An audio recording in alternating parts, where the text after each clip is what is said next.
Okay, kids, here we are at the slavery exhibit. Now, as you can see, the slaves were kidnapped from their homes, chained together for weeks. They would cram them onto these ships in very appalling conditions. Thousands of women and children are being smuggled across the border. Sexual trafficking of children. As you can see right here, they were treated like animals. They worked all day long for no pay. In sweatshops raided by police, children forced into slave labor. Some of the slave masters were very cruel. They whipped them and they beat them, as you can see in some of these pictures. Torture and assault can be brutal, even fatal. So, before moving on, are there any questions? Does this still happen today?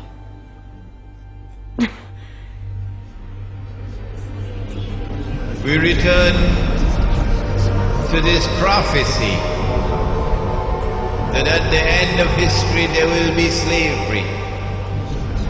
The greatest slavery of all is not the slavery which is behind us, but the slavery which is ahead of us. Can you tell which of these children was not born free? Can you tell which of these children was not born equal? Can you tell which of these children does not deserve to be treated with dignity?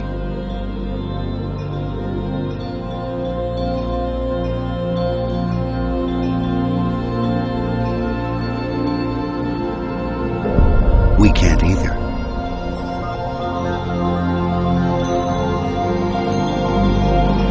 What they're doing. Let's bear in mind, we are all equal. If we are all equal, who has the right to make any demands upon you? Who has the right to do anything to command you, demand you, put orders on you?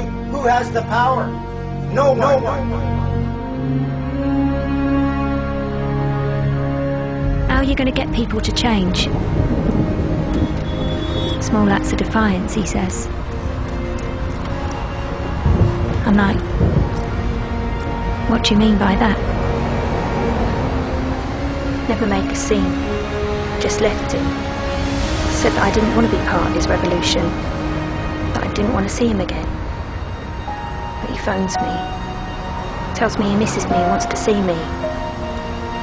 So I do. I see him again. I got him all wrong. Because what he's doing isn't bad. You have to look at the bigger picture. What's good for everyone.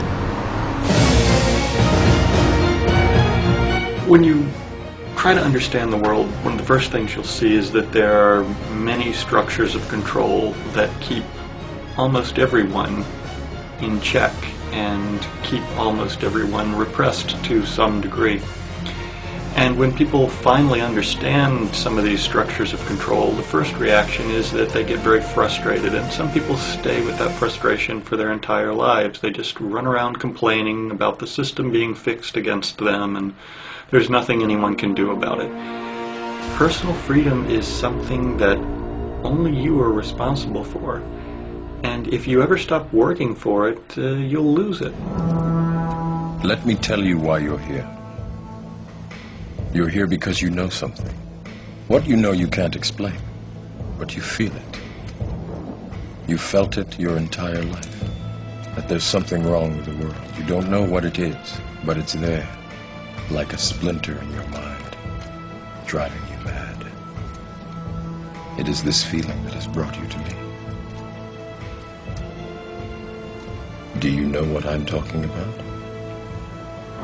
The Matrix. Do you want to know what it is? The Matrix is everywhere. It is all around us. Even now, in this very room.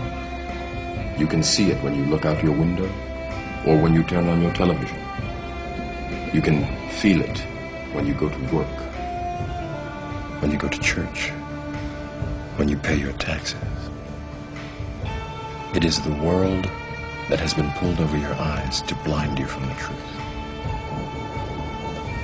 What truth? That you are a slave, Neo. Like everyone else, you were born into bondage, born into a prison that you cannot smell or taste or touch. A prison for your mind.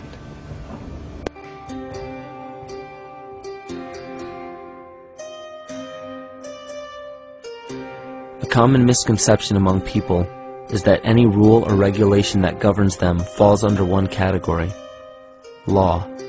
But there are many other forms of law that people abide by without realizing that they simply do not apply to them.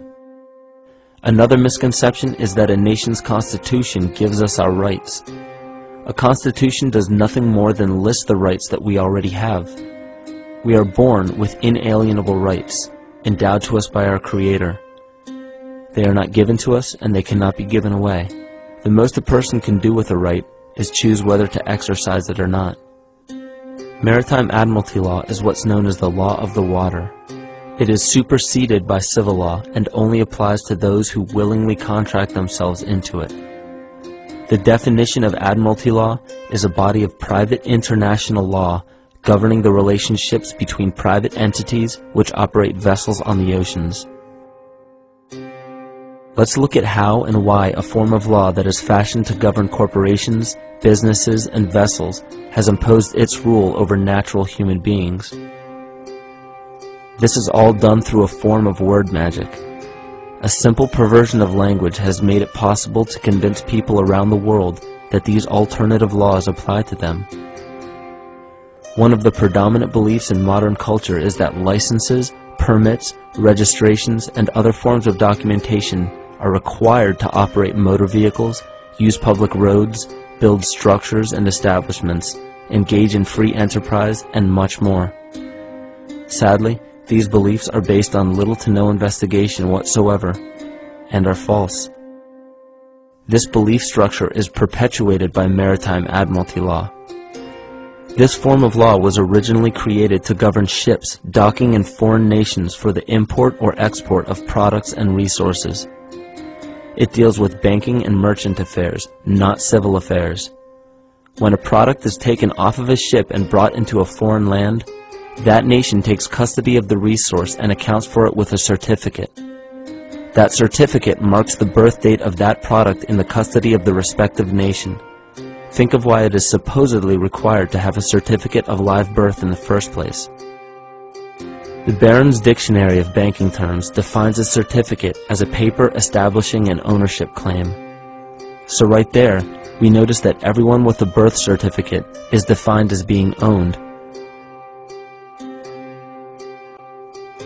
People are used as collateral with other nations because the U.S. is bankrupt. The United States declared bankruptcy on March 9th of 1933.